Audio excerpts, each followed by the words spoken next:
Welcome everyone to this BioSwitch webinar, where we will be presenting best practices switching to bio-based.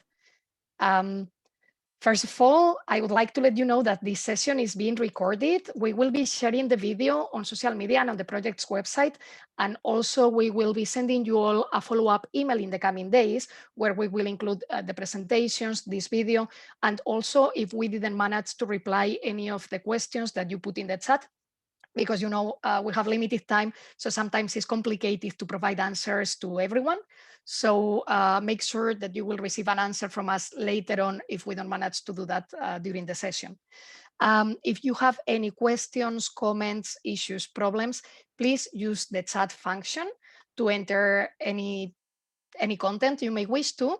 And then also I would like to appoint that this is an interactive session. And even though we will mainly be presenting ourselves, we will also have a couple of questions on Mentimeter. So we would love you to please participate and hear from you. So this is the agenda that we will be following. This is the welcome and introduction. Then our project coordinator, Anna, will present the BioSwitch project. And then we will go through different success cases from brand owners that switch from fossil-based to bio-based. We will have René from VAUDE. We will have ANNICA from STORA ENSO, TEMMERMAN from BIOCO, MARCK MATTHIASEN from DANTOY, and then we had a last minute issue, and NURÍA GARCÍA from La Unión couldn't join, but my colleague Marta MACÍAS will be presenting on her behalf. Then we will have a best practices and wrap-up session where my colleague John Boss will do a summary and conclusions kind of session. And then we will have some minutes for questions and answers. Then let's try for the first interactive session. Let's try it out, and please grab your phone or your computer, go to menti.com and introduce the code. I will have to stop sharing my screen for a minute so that I can share, or I can go straight from here. Okay, should be working. So if you go to menti.com and introduce the code 640540, you should be able to be voting on what type of stakeholder are you. We're interested in knowing where are you coming from, in the sense of what's your background. Are you from the bio-based industry? Are you a brand owner, a researcher, a scientist? We have so far a couple of researchers and scientists. You can see, hopefully you can see on my screen the answers. Someone is asking if I... Yes, somebody's asking on the chat if you can post the code and maybe also the link. 640540 and menti.com.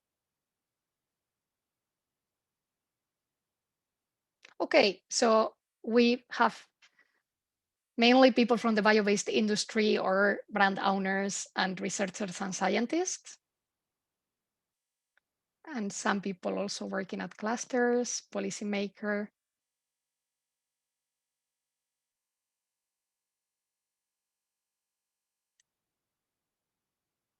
Great, just a couple of minutes more and I will be moving on to the next question.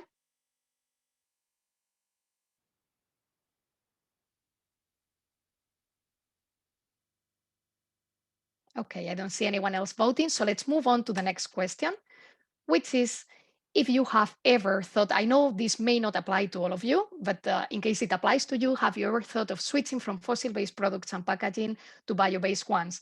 Here in this case, if you are not a brand owner, maybe you can reply to this as a consumer. Would you rather go for bio-based products and packaging rather than fossil-based? Have you ever thought of consuming products that are bio-based rather or instead of those fossil-based?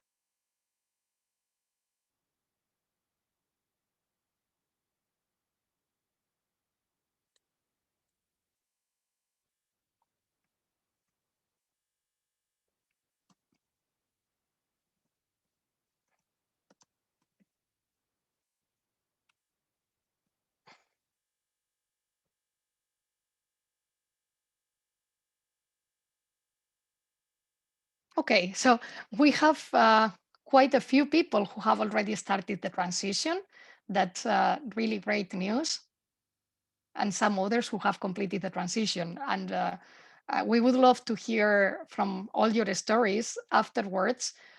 So please, after this webinar, don't hesitate to drop us an email and tell us your story.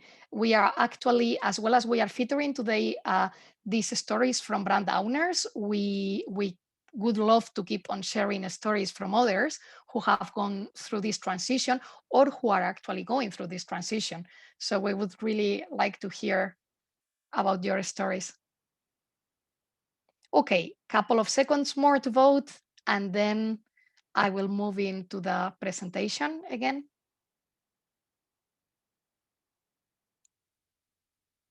Okay.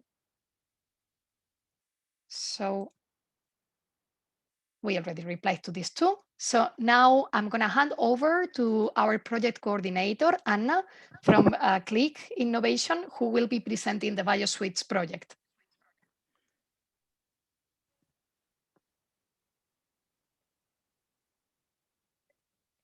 Hello. It seems that I have a bit of trouble to put up my video since I had to alter my plans to join via phone instead of the computer, but a very warm welcome to everybody also on my behalf. So for me, I just want to shortly introduce you to the BIOSWITCH project.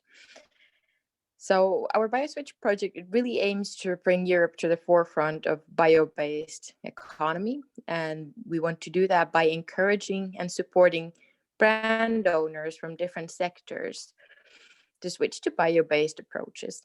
So this webinar that we have today is really in the core of what we aim to do with BIOSWITCH.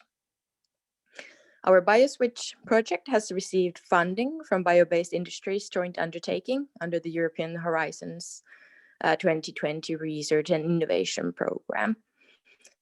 We are a 2-year project, so we started in the beginning of June last year, and we will be running until the end of May 2020. So we are approximately 8 months into our project at the moment. And our total budget is around 1 million euros, and we have 8 partners across Europe joining us in this BIOSWITCH project. Can I have this next slide, Anna, please? Thank you. So the challenge that we have identified, what really pushed us to develop this BIOSWITCH project, is that the brand owners, they have quite a lot of different perceptions of potential risks when they're thinking about switching to bio-based. So we want to respond appropriately to that. And also, we think that there are a lot of advantages, incentives, motivations, and best practices that can support the brand owners and drive their motivation to switch to bio-based. So our idea is to have this framework that is able to motivate and drive the brand owners towards the bio-based switch. And when I say brand owners, we're looking at both B2B and B2C. And the solution that we have, it's really based on the framework, but it has these 2 pillars in the project.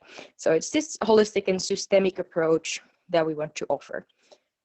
So the framework, it really places the brand owner in the center of the events and the activities in the project. So we want to really support the brand owners from the brand owner's perspective, how can we best support them to switch to bio-based.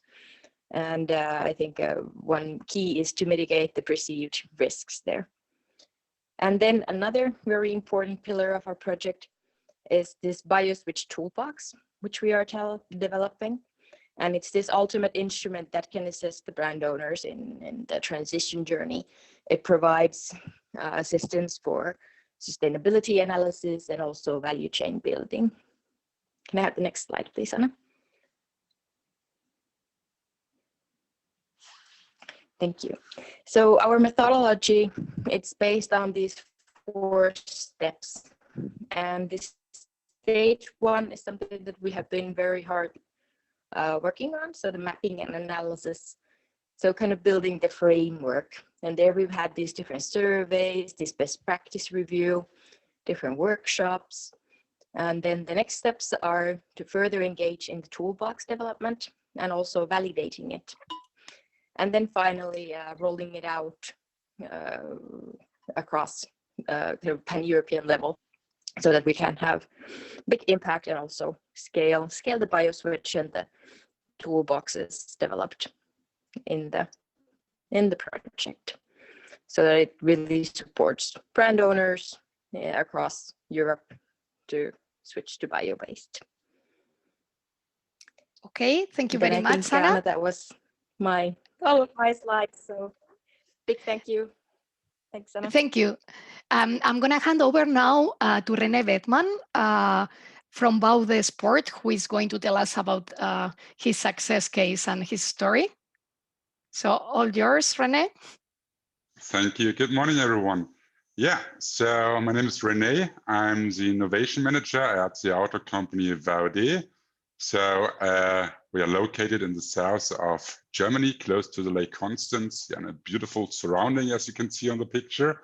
So we're 100% family owned, which is still a bit special, or which is nowadays a bit special, because most of our competitors, there are private equity owned companies. So we are still 100% family owned, meaning also we do have also here quite a need to have a long-lasting, sustainable business here. We do have about 500 employees, well, a lot of employees also working in part-time, also like myself, to have a good work-life balance, especially when taking care of family members. Yeah, next slide, please. Yeah, so what are we doing? So we doing more or less everything from apparel over tents to footwear for mountain sports, bike sports, and for urban outdoor, so leisure wear, in this case, with highly functional fabrics and highly functional plastic parts. So we do have a lot of plastics in our products. We also have a few of natural materials in, but due to the performance we need, it's mainly plastic, and that's also why we are now in this call here. Next slide, please. So our markets, they are worldwide, but we are focusing mainly on the German market, which is our core market, and the states around us, especially in West Europe and in the south of Europe. Next slide, please. Yeah, so now the big question, why bio-based? So is it just a buzzword now? It's just like a marketing trend? And here we can say no, definitely not. So we are working in the bio-based field now since a very long time. So, and we do have a company aim also. And the company aim here in this case, it's existing since almost 10 years now. And that's reducing the dependency on fossil resources. So the reasons for this, I don't need to explain you here, but that's also why we can see now that the bio-based is one part here of the solution, supporting also here our aim to become climate neutral, where we're also setting our goals now, we're signing the SPTs, where we also have figured out that bio-based materials can have a positive impact also when considering the carbon uptake on the plant's growth. Yeah, and again, it's for us like also the starting point for the circular economy and complementary to recycling. When people are asking, well, why you're not only using recycled materials, then we also saying, yeah, but for somewhere they just have to have a starting point. So every material needs to have like a starting point where it's been created until it's been recycled in the end. And that's why for us it's important in our circular vision to start really on the beginning with a renewable feedstock and looking in the end that the product is also able to be recyclable, to also having them in the best case like a bio-based recycled material. This would be like the best case for us. So to undermine it, we have also set our material goal or our VAUDE materials goal. So by 2024, we are pursuing that over 90% or at least 90% of all VAUDE products, so all the VAUDE products, shall have a bio-based or recycled material content of more than 50%. Why not higher?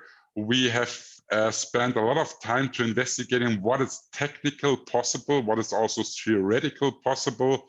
And as we have a really broad portfolio of different kind of products, where on some products it's very difficult to have right now alternative material in form of bio-based or recycled available. That's why we are here a bit careful of not having too high targets set, but still achievable. And those are still, I would say, challenging for us. Yes, next slide, please. So what have we done so far on now focusing on the bio-based achievements we have made? So in the case study, which has been made presented by the BioSwitch Consortium, you have seen our Green Shade Core collection, which we have launched a few years ago to just show what is actually possible at that moment. And we've also here introduced first bio-based items on the market, especially first bio-based polyamides on the textile market. And now with the years, we have expanded our portfolio. So looking here a bit, so what you can see on the upper picture, so you can see the feedstocks we're using. So on the upper left, it's a castor oil, what we're using. And here we're creating bio-based polyamides out of it. So the special case is also that we're working here directly with the chemical companies together to looking what are available bio-based polyamides. And then we have tested also all the available different bio-based polyamides and have seen, okay, what is the performance of it? So what are the properties? And where really does it make sense to use them, in which kind of products it makes sense to use them? Where can we just play also like a performance benefit? Because only to say it's bio-based and sustainable, that's for us not enough. So we need to have like an extra USP, because the price is quite high. And here also we can show to the customer then also it's not only sustainable, it's also better performing. And I guess that's also like the novelty on it. So here we introduced in the textile area for the first time ever, those bio-based polyamides.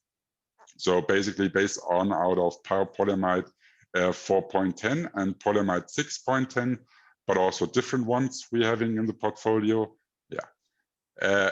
And then the next one is a sugar cane. So I guess that's the classic. So the bio-based polyethylene. Oh, I am running out. Yeah, the bio-based polyethylene, that's kind of a classic, but we implemented in the bike bottle for us. And that's also not that new, but we made the whole bottle completely out from this bio-based polyethylene.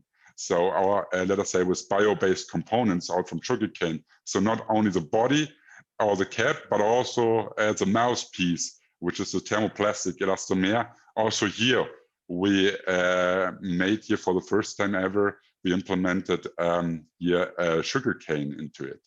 And the last one is out from the coffee residues. So used coffee grounds, where we put those into the fabrics, but also into a membrane. So to displace also, or to replace here also a polyol with this one, and having here also then the same performance as the conventional membranes we're using, and having here also a bio-based content of about 25%. Yeah, next slide, please. So that's what we have done in the past so far, and what we're still working on. But to going one step further, we are also a project member of the Effective project. So it's also been funded by the bio-based industry joint undertaking. And yeah, we are developing here with a multinational consortium the world's first 100% bio-based polyamide. So it's exactly in the end, hopefully the same properties and the same recyclability than a conventional polyamide 6, but out from 100% sugar beet harvested in Germany. Yeah, next slide, please. So the challenges and opportunities, of course, this is not that easy to switch that easily from fossil to bio-based. So I would say one of the biggest challenge we also have in our industry to our customers is the communication. So to just also explain, so where is here the benefit also? And there are coming more and more questions up. So what is the feedstock? Is the feedstock sustainable? What about the harvesting and so on? So there are many more points we have actually to dig in and also to giving answers to it. And the good thing for us is that we can trace it from the farm to the final product. Availability in the end is of course an important thing. So it's not that, so we cannot replace right now all existing plastics with the bio-based plastics because availability is not here. One of the reasons is also the economy of scale and the price. On the counterpart, on the opportunities, we do have here a possibility to going really away from fossil resources, reducing our environmental footprint, finding new properties with the new novel bio-based materials. It's about storytelling also to the consumer. And in the end, we see there is a customer demand, that's the customer that want it, but they often do not really understand it. That's why communication is a really important part. So next slide. So I guess it's also one of my last slides. So how are we working in the end? And that's also a bit different, I would say, than to most of our competitors. We really going here as a collective approach throughout our entire value chain. So we're not talking only to our fabric supplier or to the spinning mill. We're really talking also even to feedstock suppliers, to monomer companies, also with one monomer company from the Netherlands, which is making succinic acid. We have also a really nice success story to implementing here a bio-based TPU into footwear, where it's all started with this monomer company, so with a succinic acid supplier, and where we then went over to the polymer compounder, and then to the next part. So it's then step by step, and that's also why it's important for us is to have this very close connection to the chemical industry to see what is actually possible, what is technically possible, and then trying to implement it into our, in this case, the textile supply chain, but also in the, I would say, value chain we're having for our plastic injection parts. Yeah, that it was. I hope I was in time. Yes, that's fine. Thank you very much, yeah, René. So I would like now to introduce ANNICA RASCH from STORA ENSO, who will be telling us her story, the story of STORA ENSO's company. So please, ANNICA, when you're ready. Thank you very much for the introduction, and thank you very much, BIOSWITCH, for letting me speak here today. End of last year, we launched plastic-free and PFAS-free food bowls for takeaway. And today I will speak about our journey in developing these products and also some of the things that I believe has been of importance for us in order to succeed. My name is ANNICA RASCH and I am Sales and Marketing Director for Formed Fiber at STORA ENSO. In Formed Fiber, we produce packages directly from pulp. Next slide, please.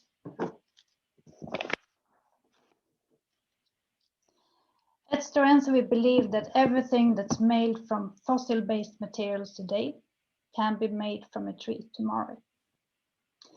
We are part of the bioeconomy, and we are a leading provider of renewable solutions for packaging, wood products, biomaterials, and paper.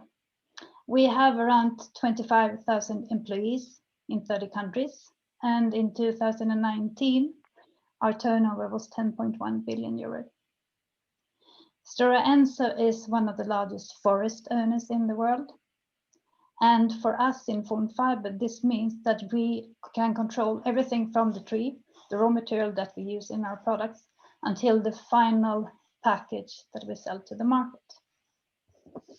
Next. So if we look at a lot of the food packed and consumed today. The products are being packed in packages that can withstand and hold much more than they actually have to. And this was one of the challenges posed to our team. If you go, for instance, into a takeaway salad bar and you buy your salad in a package, you eat it and then you dispose of the package. The time from when you purchase the salad until you have consumed it, it's often just a matter of a few hours. So our challenge was, can we develop and design a product that is developed only for its intended purpose? No more, no less. Next slide, please.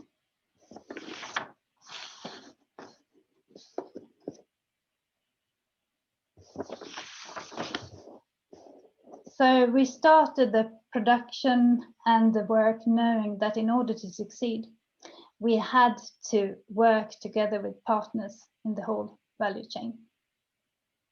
And early on, we connected with one of the leading packaging distributors in Scandinavia, STORA. And for us, when developing the food bowls, it was very important to early on understand the requirements and demands from the market. And some of the requirements brought forward was that the products had to have lower climate impact than current alternative single-use products on the market today. The products should be free from plastic. And the background for this demand was the legislations coming in place, and also we see discussions around packaging taxes, but also a market-driven demand. We see that consumers are becoming more and more aware of in what kind of packaging material the products that they buy, what kind of packaging material that's being used. There are formed fiber products already on the market. And in order to achieve grease and oil resistant properties, sometimes PFAS is being used. And this is a chemical that has proven to be harmful for the environment and for the human body. And there are a number of discussions ongoing in many countries today around these type of chemicals. And for instance, last year, Denmark decided to ban packaging containing these chemicals. So when we started this project, it was important for us not only to develop packaging free from plastic, but also free from PFAS. Next slide, please.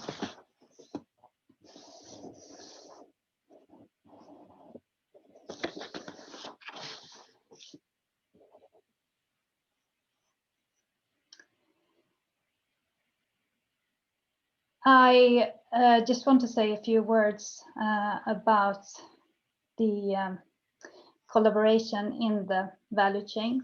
So it was very important for us to early on connect with STORA and to understand the final demands on the packaging. And together with them, we also developed the specific design. What should the actual bowls look like? We also thoroughly together planned all marketing material and go-to-market strategy. One of the larger challenges we faced was actually to achieve the proper grease, oil and water barriers needed without using PFAS. And here we have been working closely to HS Manufacturing Group. It is a company who has a patented solution. It's a plant-based additive that can be used in paper and pulp technology to achieve the barriers that we needed in this case. And during the thorough collaboration with HS Manufacturing Group, we've been able to take their additive and to develop the technology and the production process in order to use these additives in our own production to produce and launch products that are free from PFAS. So I would like to highlight and emphasize how important the collaboration in the value chain is in order to succeed with this type of launches. Next slide, please.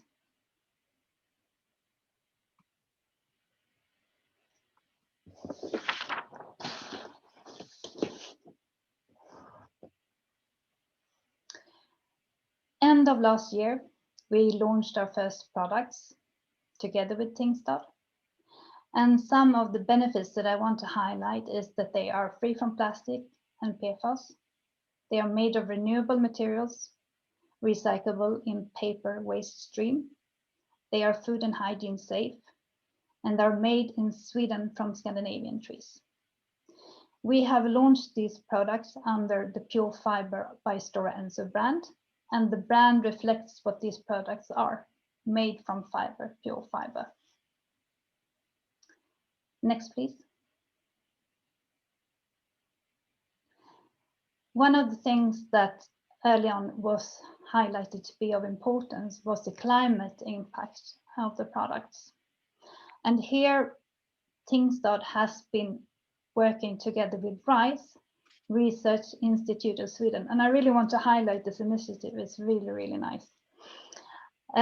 It's a tool where a restaurant owner can easily see the climate impact of the package that they are about to buy. And they can easily then compare the climate impact of different alternative packages. And what RISE has done is that they have scientifically evaluated a large number of different products that are on the market today in single use.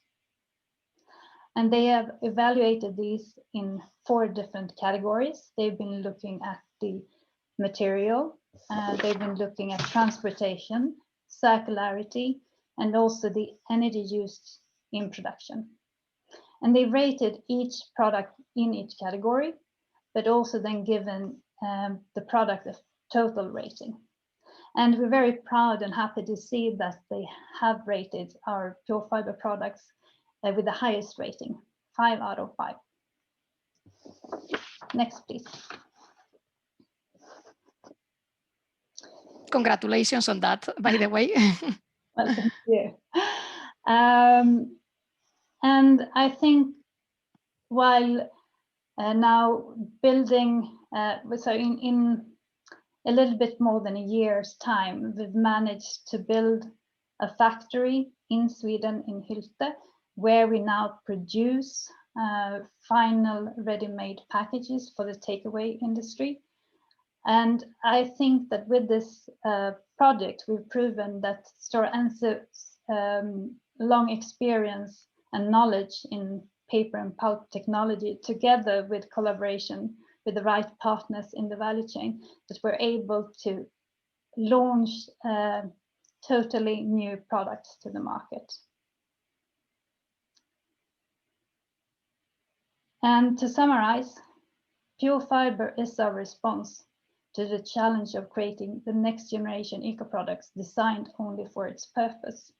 And the salad bowls, it's our first products to the market, but I would say that the journey has just begun. Next, please.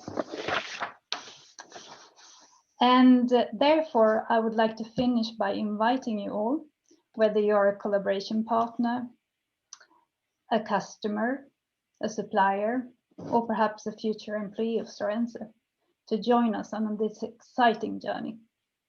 Thank you. Thank you very much, Annika. There you have her email address in case anyone wants to reach out to her. And I would like to hand over now to Joe TEMMERMAN from BIOCO. So Joe, whenever you're ready. Yes, thank you.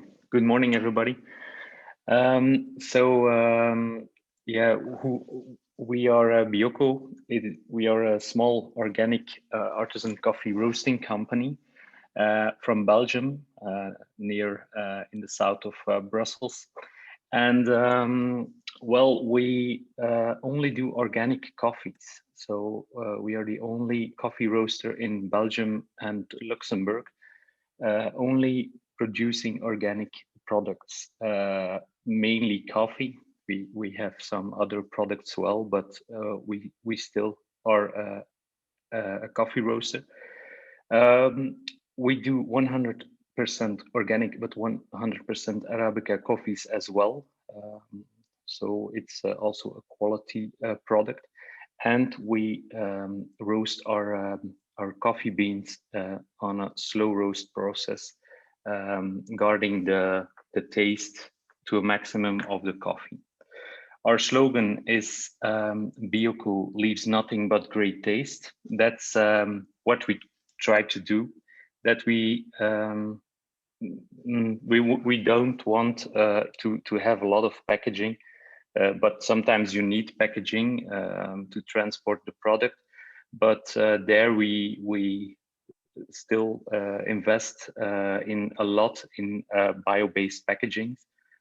From the beginning, as we were a pioneer in Belgium about 4 years ago.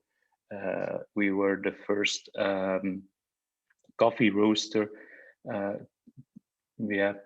using bio-based packagings. Next, please. Our motivation to initiate or step up to bio-based, well, we did it from the beginning of starting our company, as it was part of our DNA. We not only produce organic products, but it's for us, it was very logical that we also packed them in a ecological way. So, for example, our coffee bags that we use exist of 82% bio-based material.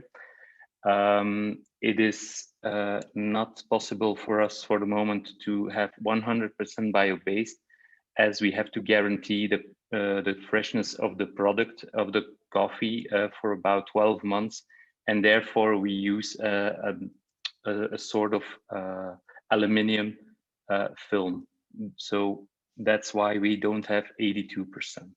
Also, the valve, who is needed for the coffee bag to breathe, to degas the coffee, is now for the moment also in plastic, but we are going to have a new bio-based valve. So I think we will go from 82 to 90% bio-based material. We also have bio-based, biodegradable capsules. Those are 100% bio-based and are very unique in a way that they are also airtight, because that was the biggest challenge of all, to have a film that was compostable and also bio-based for 100%. And that was something that we found in Holland with a company called Bio4Pack, who helps us with the development of our packaging. Yeah, we also invest in other ecological products. So not only our packagings are bio-based, but also we use cardboard tape. We have biodegradable filling chips for exporting products, and our export labels are also biodegradable. Next, please. What have we achieved in bio-based? Well, we have switched all our packagings to eco-friendly material, bio-based material. In retail packagings, we only have one B2B packaging who is still in plastic, but that is something that we are attempt to switch. Our near plans, well, as our slogan is BIOCO leaves nothing but great taste, we also want to have no packaging and free package delivery to coffee shops and packaging free shops who are booming in Belgium for the moment. So there we try to have no packaging, but that's by delivering in plastic reusable tons, in fact. Also, we will launch in the near future a range of new organic products where we will pack in bio-based materials combined with cardboard materials. And of course, there's a continuous search for new materials to reduce our carbon footprint. As the market evolves very fast, we see that what we do today is the maximum that we can do today, but tomorrow there will be new packagings in bio-based materials, and then we will upgrade those packagings. Next, please. The main challenges that we are faced, of course, the huge costs. We are a small company, and to give you an idea, in the packaging, we have about 30 to 40% of the total costs of our product goes to packaging. So this is a huge cost for, as we don't have the scale to buy a lot of material. That means that we have 1/3 of costs in our material. The knowledge of materials, I'm an economist, and so it's not always easy to know all of the technical details of the packaging, but we have a good partner in the materials. As I said, Bio4Pack helps us a lot with choosing the best material for the moment. And another challenge we have is that it's not always the best material to pack. It's the best ecological material, but sometimes you see in that competitors have better looking packagings in plastic, but okay, it's a choice, but also in handling the packaging and sealing it is not always the best material. So it has to we have to have a lot of research in what is the best way to seal a product, for example. Next, please.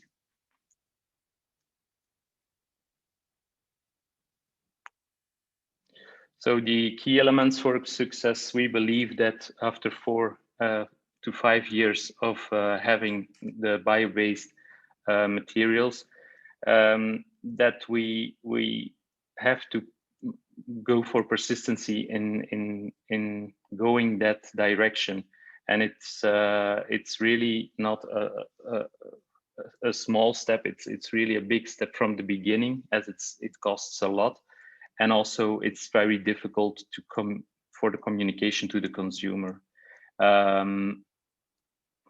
The persistency is also the way we have to go. I think in a circular economy, it has the more and more companies that join that way of working with bio-based materials, the more the communication to the customer, for example, will be broadened. Also, the greenwashing, I see now that less companies are greenwashing, but most people are really believing in the bio-based materials. As I saw 4 or 5 years ago, there were a couple of multinational companies who were investing in some bio-based materials, but it was more like marketing than it was for a good reason. And that's a good switch that I see for the moment. So profitability is important, but cannot be the only goal of a company. So I would suggest to every company, invest in that way of working. I know it's difficult to communicate to the customer, as we tried also research in store, where we asked our customers who bought our product that they know that the product was bio-based, and it's printed largely on the packaging, but people didn't notice it. So that's a little bit difficult to really do the communication to the customer. Certainly when you're a small company and not, we are not advertising on national TV or radio. So we were pioneer 4 years ago, but less people, there are not a lot of people who know that. So, but okay, it's the more bigger companies that do it, the better the future will be. And then the 4 P's of everybody knows people, profit, and planet. But above all, we want to have a purpose as a company, and for us, that's the 4th P. What is our purpose as a company for in nature in the world? So we believe very strongly in that 4th P. Yes, next please. Thank you very much, Joe. Okay. It's really interesting and great thank work. Here you have Joe's email in case you would like to reach out to him. And after this, I would like to hand over now to Mark Matthhiasen from DANTOY, who will also tell us his story. So please, Mark, whenever you're ready. Thank you very much for passing it on. Hi, my name is Mark Matthhiasen. I'm CEO of DANTOY, a family business located in Denmark for more than 60 years. We are plus 50 employees in our factory. Everything is produced in Denmark and has always been produced in Denmark. As it says from our company name, we are in toys, and we have like sand and water toys, role play products, all kind of toys for the age group 0 to 6 years old. And we have around 400 articles in our assortment. We have like a split of our business, like is 50% for retail and 50% for educational market. And in the educational market, we are probably the most known brand worldwide due to our quality in our tools and in our products, meaning that they can last in strong environments for a long time. As it says on the slides, we export to more than 50 countries around the world, and around 80% of our revenue come from export. So yeah, we have a big footprint all around the world. So please, next slide. DANTOY have always been a sustainable toy manufacturer, you might say. I believe that you are not a sustainable producer from one day to another. It's a long journey that takes a long time.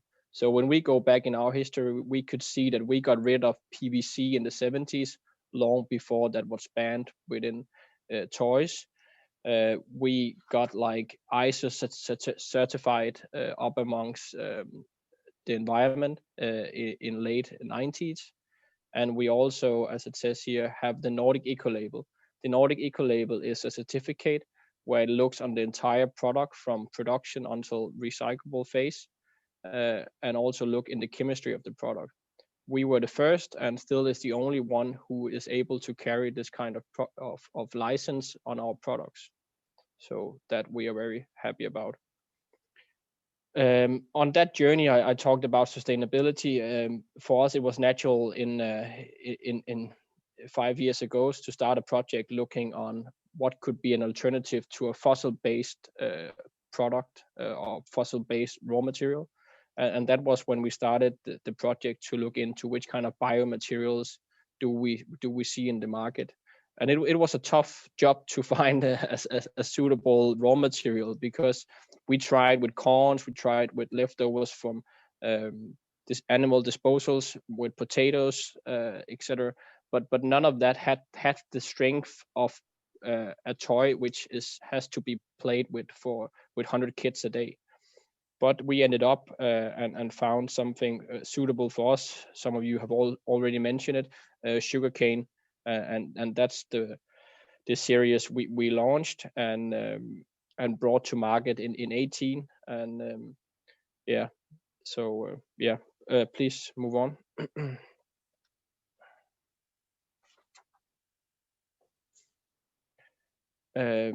The key elements in our green line is that it comes from sugar canes. It's 90% bio-based, and that the farmers we use the sugar canes from is under control landlords, and it's far away from the rainforest. All the sugar cane we use is from Brazil, and the sugar canes farms we use is 200 and 500 kilometers away from the Amazon's rainforest, which has been very important for us.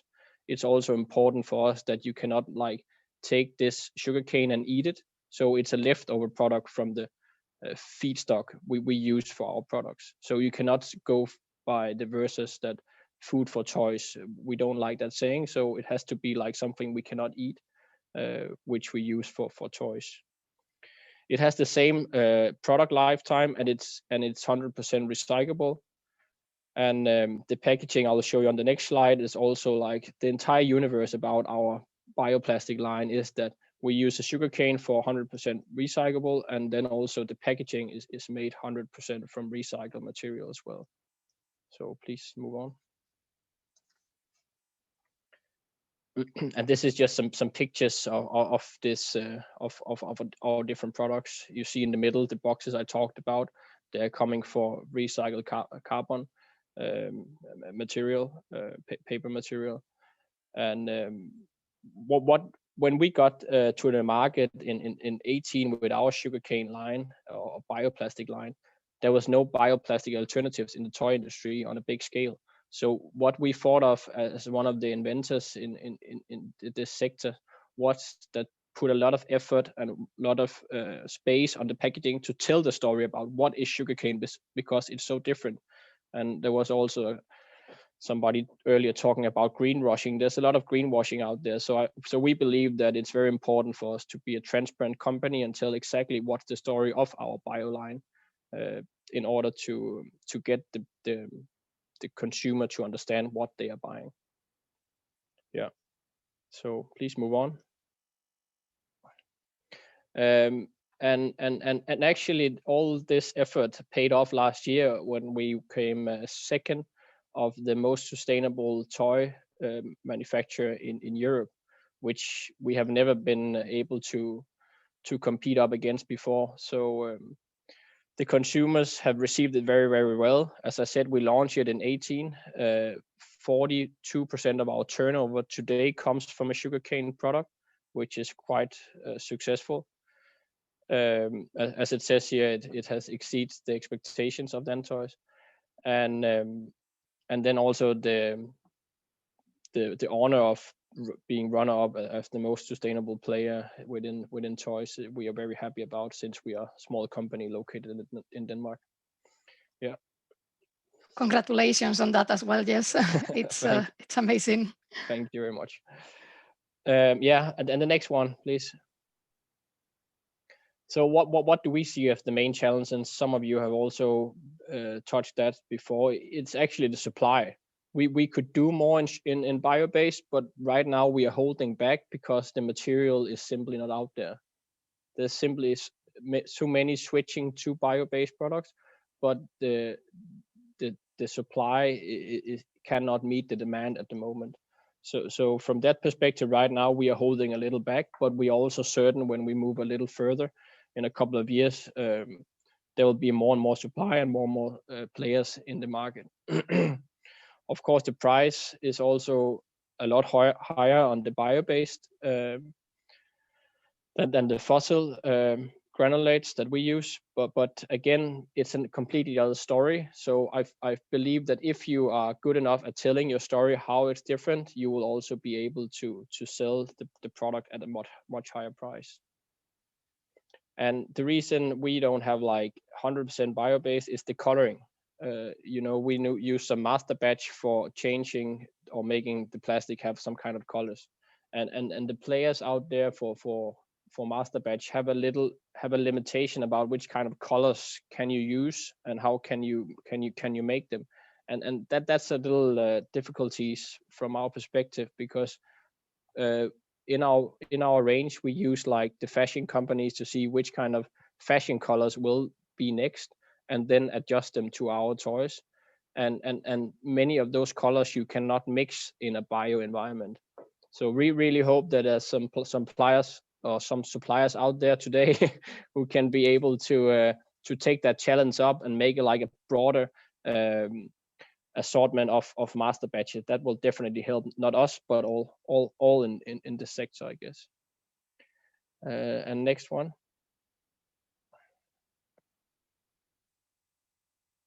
Yeah, you can say, what is the success? Because like when you have a plastic plant, a manufacture plant that we have, you have a lot of money invested in tools and machinery.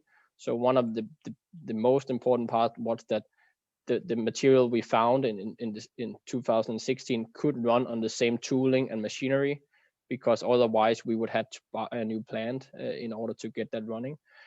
And of course, it also, since we make toys for kids, and we have a very high standard of like what we accept and what we don't accept because of the Nordic Eco label, it has to have the same strength, because one of our USP is the long shelf life of our product. Like if you buy a shovel, it's probably 10 or 15 times more expensive than the one you buy in China, but I'll guarantee you it also lasts, or can last 20 to 30 times longer than the one you buy in China, because the quality of the product is simply much better.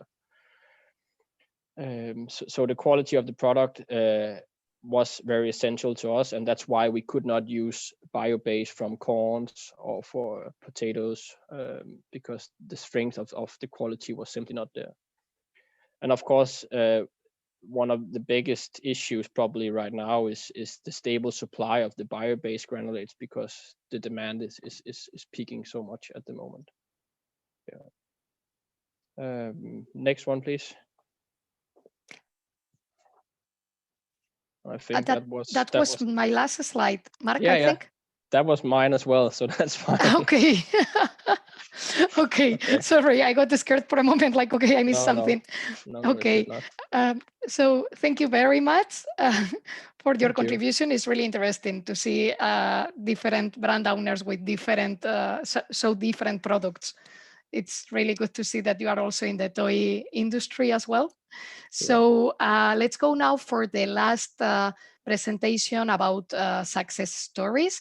In this case, we had a last minute issue, and Nuria Garcia from La Unión couldn't join us, but my colleague Marta Macías will be presenting on her behalf. So whenever you are ready, Marta. Okay, thank you, Anna. So hello, everybody. My name is Marta Macías. I'm business development consultant at CTA, the Technological Corporation of Andalucía. And as Anna has said, we had a last minute issue with ALHÓNDIGA La Unión, so I will do my best in order to show you the information that they have prepared. Anyhow, if you have any question, please feel free to write it in the chat so we can forward it to ALHÓNDIGA La Unión and send you their feedback. So ALHÓNDIGA La Unión is a family business dedicated to the exportation of vegetables that has been evolving over these years, and it has become a model for commercialization of fruits and vegetables. They are the first company worldwide in cucumber commercialization. So here are some figures. I think that perhaps you cannot see them very well because the text is in gray actually. So I can tell you that they annually produce around 400,000 tons of product. From this amount, 100,000 tons are of cucumber. This is why they are the first company worldwide in the commercialization of this product. Around 70% of their production is sent to the European market. So perhaps you are consuming fruits and vegetables from La Unión. They have around 1,000 employees, and they act as an umbrella for more than 3,000 farmers, because they are a group of cooperatives actually. And finally, they have around 25 locations in Spain. So in the next slide, Anna, please. You can see that La Unión is fully committed with R&D activities. They really believe that is the key action in order to evolve, in order to become more competitive and sustainable. And in fact, they are very committed to smart agriculture. They try to implement this kind of technologies, not only at the farming stage, let's say, but also during the collection, processing, and then during the retailing and trading stage. So next slide, please. This way, they have selected three main lines of research where to conduct research actions. The first one is the use of clean technologies in the horticultural production. There, for example, they take care and explore possibilities for using renewable energies and that kind of issues related to clean technologies. And one of the key R&D projects is the More Than Clean project. The second line is how to have a more value added for the biomass resources. Here they have the project BioVG and also the agro-health. As part of this project, the new biopackaging materials were developed. I will explain more about this later. And finally, we have a third line, which is new bio-based materials to obtain for post-harvest quality. And here, the main projects that they have is BioVG again, and they are starting a new project, which is called VGPAT. So next slide. And as I was saying, BioVG is one of their most awarded projects. In fact, they have received the Best Innovation and Entrepreneur Project in 2017 by EcoEmbes. EcoEmbes is the Spanish organization for recycling. So it's a very, very popular prize. And they also have received their Innovation and Sustainability from RED 2018 by Expansion News. Expansion News is a very well-known newspaper here in Spain. And in the frame of the BioVG project, they have valorized agricultural waste, like, for example, coming from watermelon production, in order to produce some additives for biopackaging production. So in the next slide, you can see the main materials that have been produced in the frame of this project for biocompostable packaging. And first, they produce materials for the flow pack. Flow pack is the plastic that covers the cucumbers, as you can see in the picture. So with this bio packaging for the flow pack, they have achieved a new material that is able to wrap these cucumbers and with the required transparency, because you know that sometimes for bio-based products, transparency is a aspect that is really, really important for the consumer. And they also have improved the preserving conditions. They have ensured, as I was saying, an optimum transparency for these materials, and also an optimum permeability for oxygen, because when we talk about biopackaging, it's really, really important also to ensure that the products will reach the consumer in the best way possible. So I think that's all from La Unión side. Yes. As I said, we really apologize about this issue. Anyhow, we kindly invite you to check the best practice brochure that will be released. You can follow up that in social media, and that's all from my side. Anna, thank you.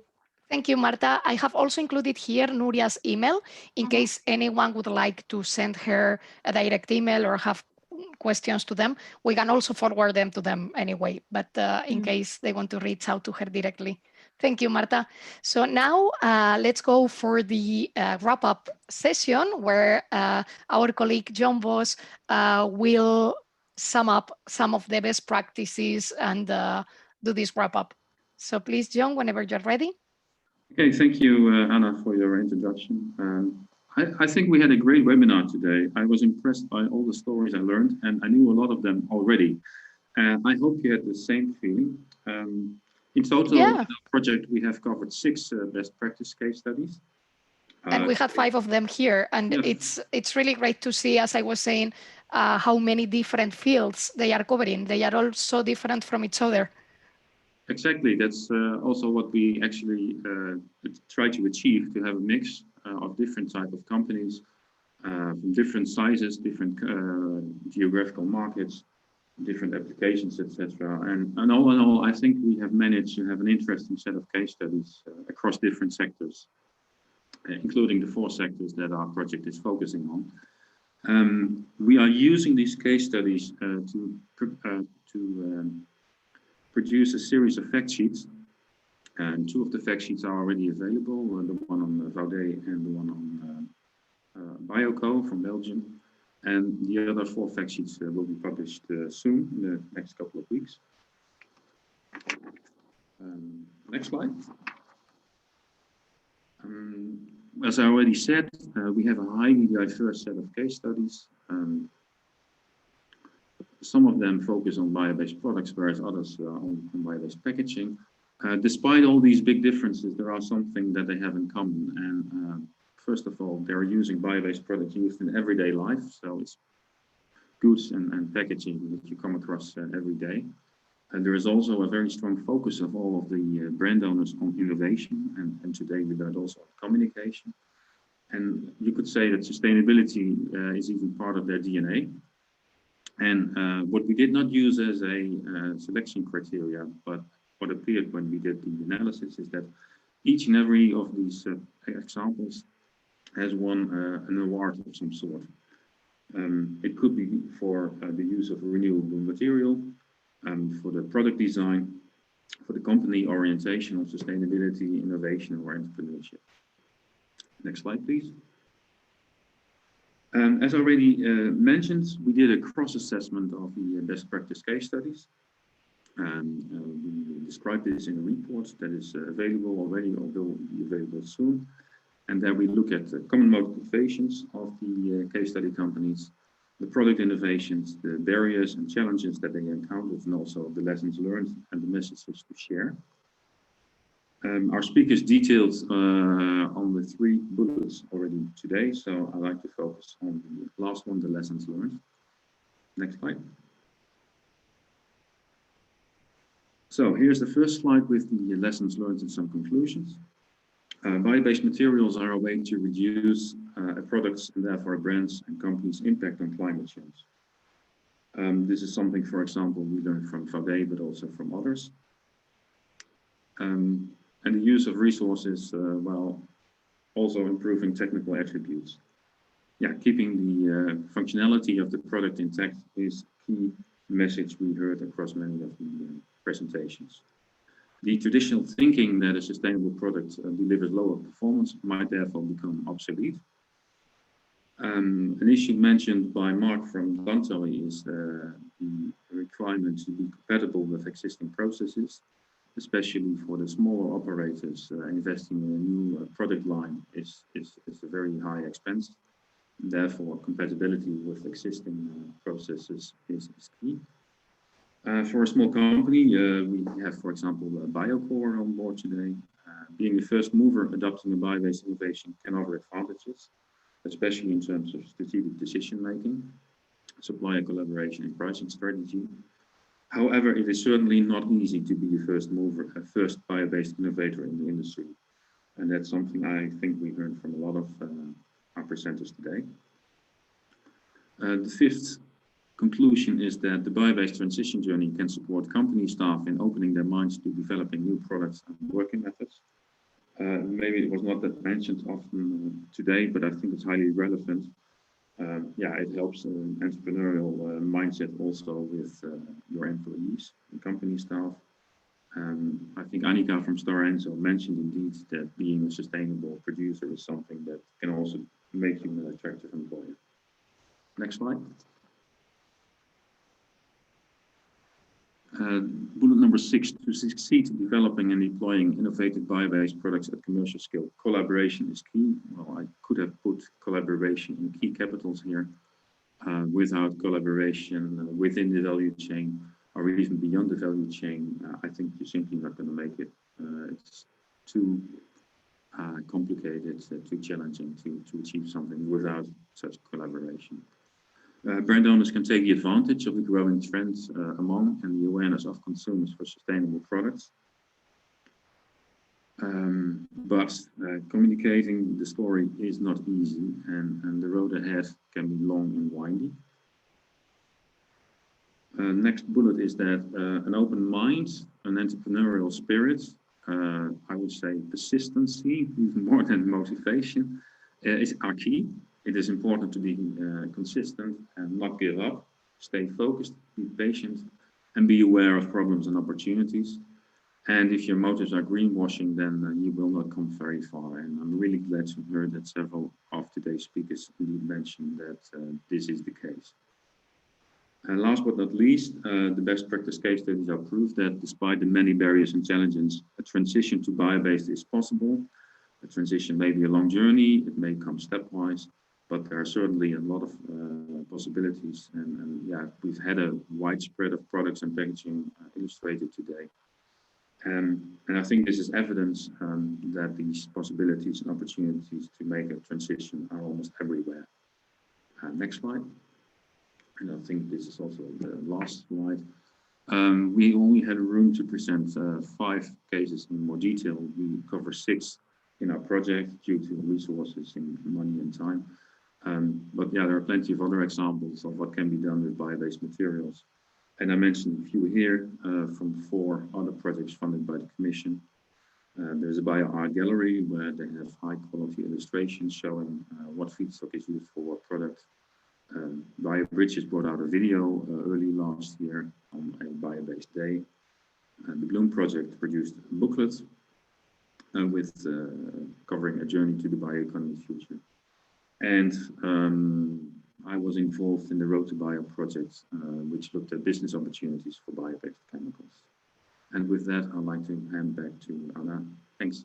Thank you. Thank you very much, John. Thanks for the wrap up. Now, before we go to the questions and answers session, well, here you have John's email address in case you want to reach out to him. And before, let me share, before we go to the questions and answers, I would like to hear back from you again on Mentimeter. So let me share and open the next question. Just to know if you have identified any other best practices, I will put again here in the chat the link and the code. So I would like to know if you've ever heard of any other best practices or you have something in mind that could help. Feel free to drop a line here.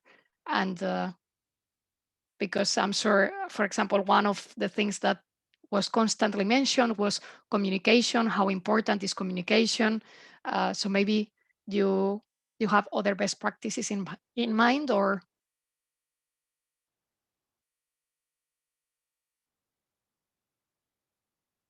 you can all see the screen, right? And yes, we can see it. Okay, thank you. Persistency. Yes, John was actually pointing at that. It's definitely, you were mentioning, John, that you didn't know what's more important, if persistency or motivation, but I don't think you can be persistent enough if you don't have a real motivation behind. So they are really interlinked. Well, you can tell that I adjusted my talk on the fly, trying to incorporate some of the elements of the speakers. But yeah, of course, you're totally right. Which gives us, leads to conviction, as someone is mentioning as well. Certification, yes, I think in order to avoid greenwashing as well, having a real certification that is uniform across Europe, it's really important as well. Coloring the products. Well, indeed, it was mentioned by, I think, Mark.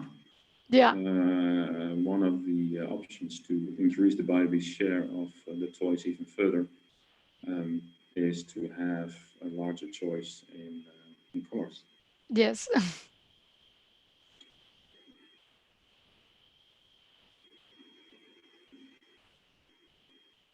Okay, we will give a couple of seconds more in case anyone is typing, and move on to just another question very quickly.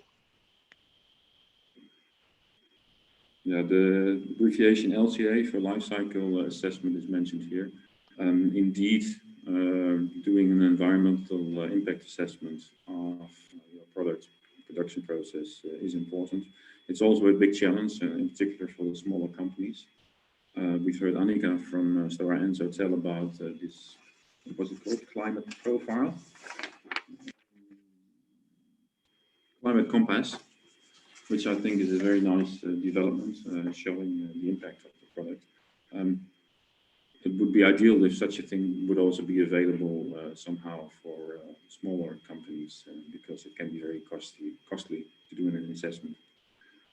Absolutely. Okay, let's move then to just another quick question here on Mentimeter. And it's whether you know any other success cases that you would like to mention, the name of a company or of an entrepreneur who is working on this, if you know any further companies, well, John was appointing some of the other cases that related projects have identified. So I'm sure you may know some other companies that have successfully transitioned or started the transition to bio-based. So this is the place where you can mention them if you want.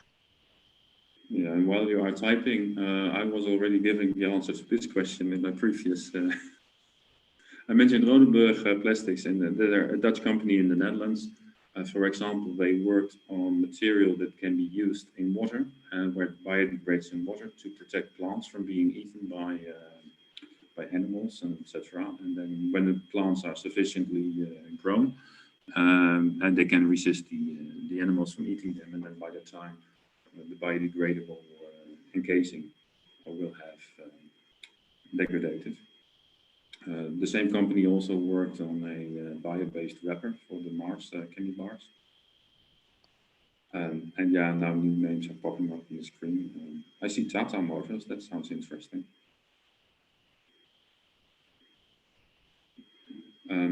Maybe that refers to the fact that a lot of bio-based materials are being used already for a long period in the automotive industry. That's something definitely consumers are not aware of. And Absolutely. I don't think any consumer will ever buy a car because it has a bio-based component. Well, maybe. Well, it depends, as we were talking all the time, it depends on the communication. That's definitely nowadays an element that you could boost in your marketing strategy. Why not? I mean, if you have similar characteristics, but one of them is bio-based and the other one is not, then maybe people go for the bio-based one. Well, with cars, I doubt you, Anna. Okay. I see also Arla Foods being mentioned. Yeah, Arla Foods is another nice example from Scandinavia. They are a dairy company and they produce, of course, dairy products in these cartons. And they have a 100% bio-based carton since a couple of years on the market that is being taken up. It was originally developed by Tetra Pak, so Tetra Pak and Arla are part of the same story, I would say. Okay, just a couple of minutes more while I'm switching to share again the presentation, if I manage to, because I am... A Spanish example I see that I don't know of, but... Yeah, Oleico Altejar, I think they are producing from olive oil and in general from olives. Am I right, Marta? They are using also the bone of the olives for several purposes. Yes, they have a long track record about production of bioactive compounds and other kind of bio stuff, let's say, from all the co-products, weights, and so on that they produce in their olive mills. Yes. Okay. Yeah, Bio4Pack is a company from nearby Ryan based. They were mentioned by Jo as a company developing bio-based packaging solutions. And Basic Coffee is a Dutch company, to some extent similar to BIOCO, as they have also taken up the same type of bio-based packaging for their coffee. Sorry that I moved forward. People can still keep on entering their answers because until I move to the last question on Mentimeter, they can keep on replying there. But I just wanted to move forward because we have at least one question in the chat. This is the time for the participants. If you have questions, comments, please send them on the chat. And I would appreciate here if our speakers could turn on their cameras here as well. Since this session is directed towards all of them. So basically, one of the participants, Gloria de la Viña, is asking, a big part of transition to bio-based is related to the logistics of commercialization related to transport.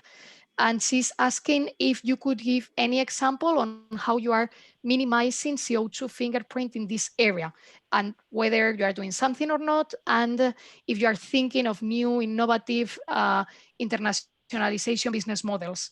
I don't know if this is something that any of you is working on or targeting. the reduction of CO2 in transportation? And yeah, perhaps I can say something to it, because we have been also a bit confronted to it, but I would say it's not only regarding CO2 reduction here in the transport sector. As we also know that the CO2 impact when you're shipping something by a cargo ship, it's not that high. It's not accounting that much, and often it's less than if you would ship it by just by the truck within Europe, for example. And sometimes it's from the environmental footprint, it's better to ship it by the cargo ship from, I would say, Europe to Far East. But the main problem, I would say, is also about timing. So, and that's why it's also for us important to have the production of, for example, the bio-based polymers in the same, or even of the feedstock in the same area as where in the end also the final good production is happening. So, for example, if I have the production of my final good, of my final product within Europe, then it's important to also have, like I say, like a nearshoring supply chain or an upstream supply chain within Europe. But if it's in an other area, like in Asia, then it's important to also have the supply chain listed here. So not to ship in the end always stuff or even raw materials from one continent to the other continent. This should not be really the future, not only because of the CO2 footprint, mainly because of the time of the lead time in the end. Because the transportation time, when you're considering here with a ship, it's taking a lot of time. And plus coming also all the custom duties onto it, and this makes the products even more expensive as they are already. Thank you very much, René. And we have another question, is whether we think that bio-based packaging and products will end up replacing plastic packaging in Europe. What do we think of the future of bioplastics?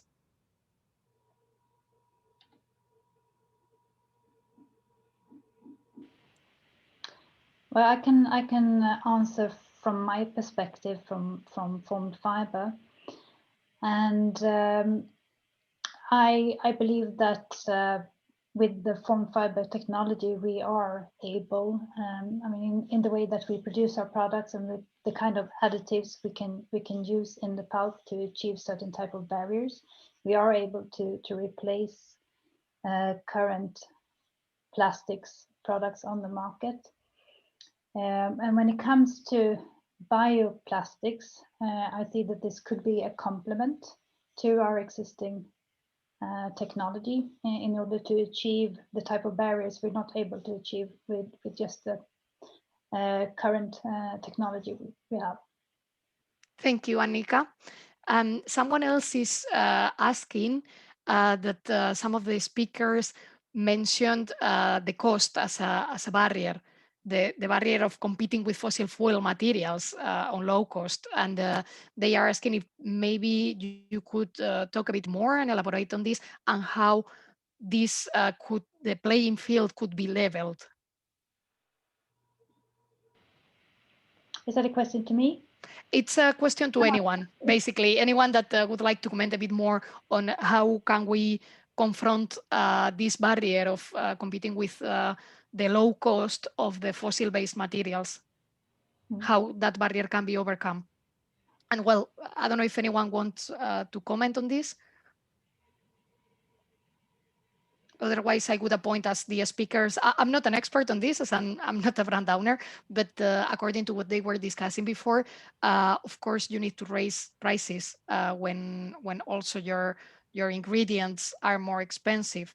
But ultimately, people will purchase quality, and it's also a way of communicating that you are not only providing better quality, but you are also helping to have a more sustainable product and production. So even though you will not end up having the same prices, there are other advantages of the bio-based products and packaging that you should highlight when you are doing the promotion of your products. Yes, so maybe I can say something to it. So I totally agree with it, what you're saying. So we have in the end two options. So one option is we are waiting until some policy makers are coming up with some regulations and forcing here also bio-based products in the end. But that's something what will take a long time. The other possibility is, as you mentioned, it's about the communication to communicate to the end consumer the additional value of it, not only from sustainability, but perhaps also from a performance aspect. Because as I mentioned in my presentation, we have seen that a lot of bio-based products have also better attributes, better performance attributes, even on the drop-ins, as we have seen, for example, on the bio-based polyethylene, that we're having a bit less smell of the plastic, which is also here, I would say, especially for us, for the drinking bottles, but also for the children toys, like a huge benefit in the end. And that's where I would say the brand owners, in combination with the chemical producers, are in the end should be more upfront to communicate all those advantages, what those materials are bringing with, besides the environmental benefits. Absolutely, thank you. And then the last question, because we are kind of running out of time, but I would like to ask everyone to please stay after this question to just reply one last question on Mentimeter evaluating this webinar. For us, it's really important to know whether you enjoyed it or not. So the last question or comment, it's about the end of life of the bio-based products, especially the plastics, because recycling is important in the circular economy. And they appoint that in Belgium, they land in general waste incinerators. Here, I'm not sure, Dirk, what's the question itself? I don't know if you want to open your microphone and explain it further. Maybe I can respond to that question, as I know the problem in Belgium, and as I receive almost every week from one of our customers that question. So what we have is we have a 100% bio-based capsule, coffee capsule. And in fact, in Belgium, you have a system of a green bin where you put in your waste from the garden and etc. And then it's industrially compostable. What concerns the bioplastic, when it's a 100% recyclable product, biodegradable, sorry, it's more a biodegradable issue, then you can put it in the green bin, for it can be composted, but the problem is that the law is not allowing it. So policy in Belgium is it's also different from region to region. There are regions where you can put biodegradable, bio-based plastics into the green bin, but there are regions where you can't do it. So it's very diffuse, and as politics are not giving a good 100% clear answer to it, people are confused that they cannot or can throw it into the green bin. But technically, all the compost installations are technically okay to handle the bioplastics, but it's just a question of policy. And I think the fear of Belgian politics is that people can be confused what is a bio-based compostable plastic, and that they don't see the difference between another plastic, and that they also throw it into the green bin, and then it becomes difficult to compost. But I just want to say that the end of life in Belgium of a product that ends up is not landfill, but incineration. So there are many companies that, like France, where landfill is applicable, but in Belgium it's incineration. And the difference between a bioplastic and a normal plastic is that it when you throw it into incineration, that there are less gases who are coming free from the incineration. So also the end of life, when it ends up with the regular waste, is better than a normal plastic. So that was. Thank you very much, Joe. No problem. Okay, I'm just gonna have the last request for our participants, please. And that's to go back once again to Mentimeter and please rate our webinar. Rate the webinar overall, the speakers, and the length of the webinar also. And I will write down on the chat the email address of the project, the general one. You can drop us there any comments, further questions, anything. Also, if you want to reach out to any of the speakers today, we can put you in touch with them. And also we will be sharing all the materials. We will share the PPT. Once we have ready the recording of the webinar, we will be sharing it with you. So probably not this week, but next week you will be receiving another email from us with all this information and materials. And in the meantime, we also invite you to visit our project website, where you will find already 3 of the case studies.